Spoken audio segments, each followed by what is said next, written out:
غریب کسان اور جادوئی کڑاہی۔ ایک گاؤں میں بشیر نام کا ایک غریب کسان رہتا تھا۔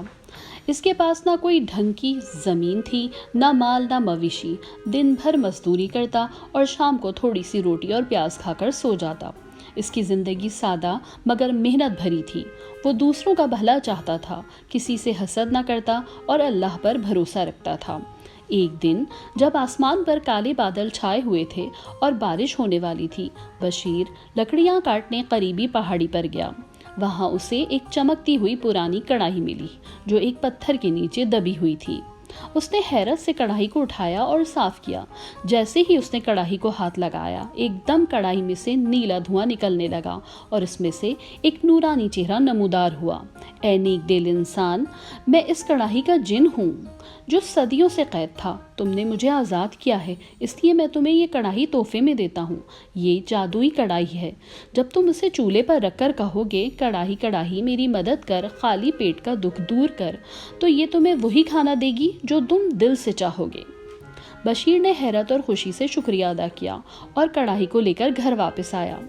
اس نے جیسے ہی کڑاہی کو چولہے پر رکھا اور جن کے بتائے ہوئے الفاظ دہرائے تو کڑاہی سے خوشبو اٹھنے لگی۔ پل بھر میں گرم نان، خوشبودار گوشت، میٹھے چاول اور قورمہ تیار ہو گیا۔ بشیر اور اس کی بوڑھی ماں نے خوب سیر ہو کر کھانا کھایا۔ اگلے دن اس نے کڑاہی کی مدد سے محلے کے غریبوں کے لیے کھانا تیار کیا۔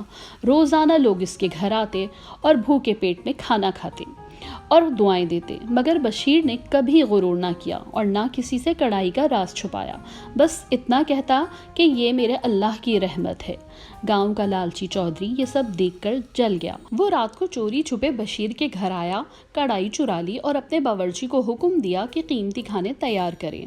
باورچی نے آگ جلائی، کڑاہی رکھی اور زور سے کہا، کڑاہی مجھے سونا دے، قیمتی کھانے بنا۔ مگر کڑاہی میں سے نہ دھواں نکلا نہ خوشبو۔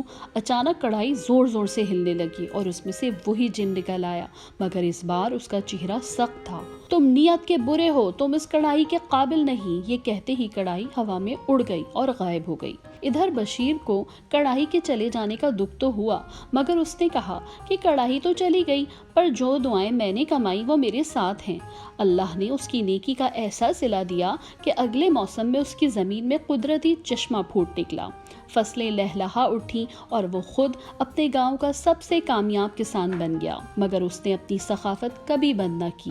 یوں ایک غریب کسان نے ثابت کیا کہ اصل جادو دل کی نیکی اور دوسروں کا بھلا کرنے میں ہے، نہ کہ کسی چیز میں۔